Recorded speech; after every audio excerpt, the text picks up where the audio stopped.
We have with us Vicki Wolber from Emergency Management. We also have Candace Miller, our new Public Works Commissioner. So Vicki is going to speak a little bit about the actual act, the Emergency Act, and then Candace is going to give us a briefing on the kind of the whole sinkhole situation from start until at least present right now. So thank you, Vicki. Very good. Thank you. First, thank you all very much for coming to the special meeting so quickly to do this. Just for those of you that aren't familiar with me, just a little history because it'll tie into the emergency declaration. But I've been with the county for almost 17 years now, almost the past 9 as the director of the department. Before that, I was assistant director for the department. I actually, coincidentally or not, started my government career at the city of Fraser within their public works department, and I also did emergency management for the city of Fraser. So collectively, I've had almost 25 years within the emergency management field, and as such, I've never had to ask for a continuation or a renewal. So it's somewhat a new process for myself and our office. Generally, most emergencies that we deal with, relatively last a few days within that first 7 days that is allowed under the declaration. No two emergencies are ever the same, even if they're caused by the same type of event, such as a flood, which we've had several of in the county. And this is our first sinkhole that I've been involved in actually county emergency management. So obviously we put our initial declaration in last Thursday through the county executive, which follows the law. And then based on the circumstances of the event and this ongoing threat that we've been talking about, that while the sinkhole itself appears to be, what you may want to call stable at this time, there's many varying factors that could change that. And that includes weather conditions, the soil could shift, the sinkhole could collapse further, some of the emergency equipment out there could fail. And the long-term emergency bypass system is not due to be fixed and in place until the end of January, beginning of February. So for that reason, the emergency period is really longer because we obviously don't want to, 1, discharge into the Clinton River, or 2, cause sewer backups affecting close to 500,000 people in the county potentially. So in discussions with the state, we went back and forth on whether we were covered under their state declaration or not, which expires February 3rd. And in some aspects we are, for all the funding that we're doing, resources from the state. But when we took a look at it and the language and some of the things that we want to keep in place for the duration of the event, the decision was made and a recommendation made to the county executive's office to come to the Board of Commissioners and ask for that renewal or continuation. I can tell you I picked February 3rd just because that was the date that the state's declaration ended. So I think Board Chair Smith, my office was contacted about the possibility of extending that to the 9th. And there are no legal concerns, no funding issues extending it, and it makes great sense for how the board works and the time frames. Vicki, if you wouldn't mind Sure. staying up there, I would like maybe people could question you on maybe the Emergency Act itself, and then anything pertinent to the sinkhole, maybe we'll wait until Candace Miller speaks on it. Do we have any questions? Mr. Commissioner Drollet, Commissioner Brown on deck. Thank you, Mr. Chairman. Through you, what are the limitations in extending this? I mean, could we extend it a month, a year? Are there provisions that restrict how we can extend the state of emergency? There's none that I'm aware of in reading the law. I think last night, Clinton Township Board meeting, I think initially their recommendation was to do it indefinitely. I don't know if they switched that or not. But really, the way I read the law or see it, there's nothing that says it can only be renewed for another 7 days or another 14 days. It just says that after that first 7 days that we need to come back to the board. Just one quick follow-up, if I may, Mr. Chair. Yes. Thank you. And is there any new requirements by the county to continue this emergency declaration? Is there anything we have to do besides extending the financial things that we have to do as well? No, because essentially we'll keep doing what we've been doing in my office. We've been involved since Christmas Eve, 4th entire event. Obviously, we made the recommendation and asked the city of Fraser to declare. So we've been involved all along. Once the county declared, though, that's really where a lot of our provisions kicked in. We have to start meeting certain timeframes with submittals, getting information into the state. We have an electronic reporting system that we're using now. All of that would essentially continue under the state declaration.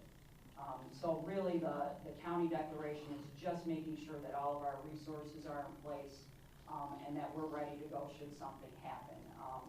How I can kind of determine is if we didn't have the extension and let's say midweek next week, something happened and we want to declare, we'd have to declare again. And, you know, we just have to go through the process of getting a hold of the county executive, writing it up, things like that. So this way, it just puts everything in place and doesn't have us miss a beat. Thank you, Mr. Chair. Commissioner Brown, Commissioner Sauger on deck. My questions were answered. Thank you. Commissioner Sauger. Yeah, Vicki, I just want to say of all the years I've been on the board and worked in this county, we've never had a sinkhole before. And I was amazed how quick the departments, you, Public Works, how everybody got together and do something about this, just like overnight. You got to pat you all on the back for what you did. It's a tough job, it's a long way to go, but I've never seen nothing like this before.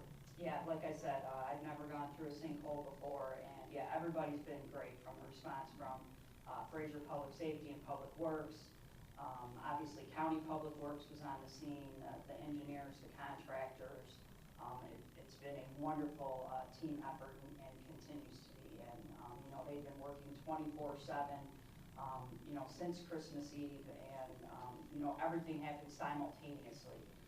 There's probably 4 or 5 major goals, and it's not like you finish one and move on to the next. It's all been happening simultaneously, and I think it was maybe on the Monday after Christmas, I said I've never seen so much equipment, so many contractors out there, so many people, even between all the utility crews, all the lines being drilled underground. So it's been a very good and thought out process from everyone involved. But thank you. In conclusion, you found out who your friends were. Thank you. Yes, as you always do. Thank you, Commissioner Sauger. Commissioner Majek. Thank you, Chair. Thanks for coming here, Vicki. Just one question. As far as the state government goes, where would potential monies come from? Which department or agencies from the state government would we be getting funds from in the future for this? Sure. Right now, through strictly through the emergency management process, they do have a provision in state law. It's called Section 19 funds. That we believe will qualify for that based on the amount and the type of damage that we have. I can tell you that that's limited, so it's not a large portion. But because we declared and then the state declared, we know that there are funds through the Federal Highway Association and through MDOT that will come through the Road Commission, or Road Department, excuse me. So we're working on those with Brian Santo. He's been involved. And then there's other sources through Public Works Commissioner Candace Miller that we've talked about with the governor's office as well, that aren't through the normal emergency management process, but that might be available to us as well, both at a state and a federal level. So as I've been reading this, Candace Miller has mentioned that this could potentially be as high as $100 million, worst case scenario. Regardless of that, there are a lot of different agencies and levels of government where we can get potential money for this problem, that I guess. Correct. And I will hear from you after, Candace. Yeah. Okay, thank you, Chair. Thank you, Commissioner. Commissioner Dujan. Thank you very much. I'm looking forward to Public Works coming up, the Director of Public Works.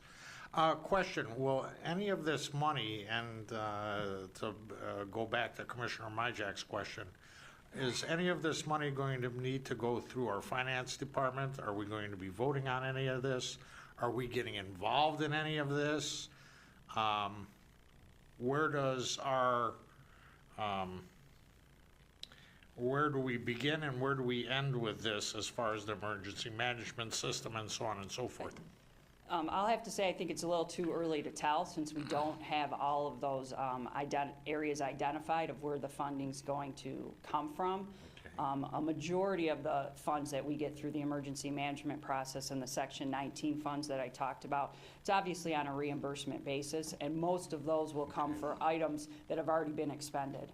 I can tell you a lot of times they cover, within the first 48 to 72 hours of the actual emergency response. So you're looking at wage reimbursement, overtime that county departments have it expended. It might touch into some of the contracts that came into place.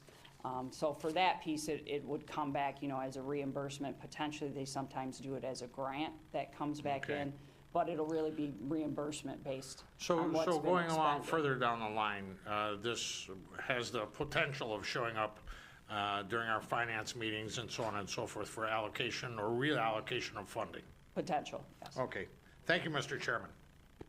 Thank you, Commissioner Duje. Commissioner Romano. Thank you, Chairman. Just one question, if I may, Ms. Wolber. This started on December the 24th, which was Christmas Eve. Correct. And everybody was on board as of December the 25th, as far as the contractors. So now we're 3 weeks, almost a month into it.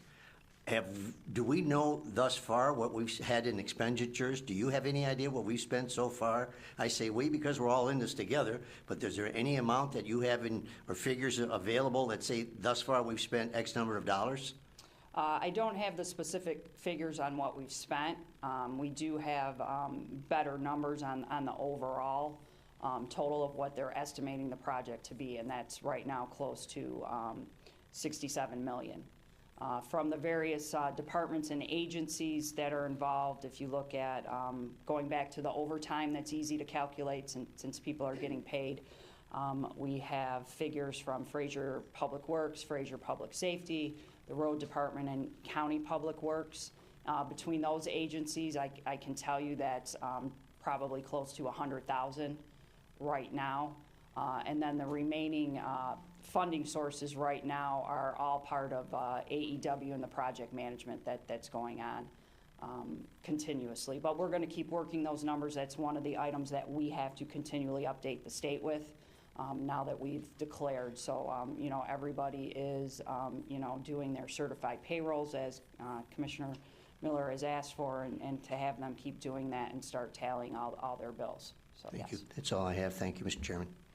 Thank you, Commissioner. Commissioner Leonetti. Thank you, Mr. Chairman. Thank you for being here. Thank you. One of the questions I had, I think, was answers. It was how much money have we spent so far? Is there a breakdown that you can give us on how much the county has expended at all at this point out of that $67 million figure that you were talking about? Any idea? What percentage? The majority of it is county funds. Okay. Yeah. Follow-up question. There is a system I heard about, I pretty much heard about it from the newspapers. There's an electronic monitoring system for the employees, the contractors that are there. Can you elaborate a little bit about that? I cannot, but maybe Commissioner Miller can of what she's Okay. asked them to do, yeah. Okay, thank you very much. You're Thank you, Mr. Chair. Thank you, Commissioner. Commissioner Brown. Thank you, Mr. Chairman. My question relates to the county's contracting policy. We have a contracting policy that the county follows, and wondering how that intersects with the drainage district that may be paying part of these costs. And we don't expect to have that answer now, but that would be something that I'd like to look into as we go forward here to see how those two intersect. And because obviously a lot of money is being spent, and we have a policy that we have to approve contracts over a certain dollar amount, and I want to remind you of that from your standpoint as a county department purely. So I'll toss that out there. Thank you. Thank you, Commissioner. We will certainly stay on top of all this. Anyone else on the first round? Commissioner Drollet on the second round. Thank you, Mr. Chair. But the $67 million you said is a possibility or maybe a likelihood or whatever they might be, comes to about maybe $75 per human being in Macomb County, which could be, obviously a lot for a family. How much of that do you think is a best case scenario we might be able to get assistance with from the state or the federal government? Is there a percentage, guesstimation? I couldn't even offer a guesstimate at this time with the information that I have. Because it's still, everything's still in play. You know, we just got an email before we came to this meeting about potential resources that are out there in grant funds, so no stone is going unturned, I can tell you that. Is there somebody I should, who may know that question? I don't know if, I can ask.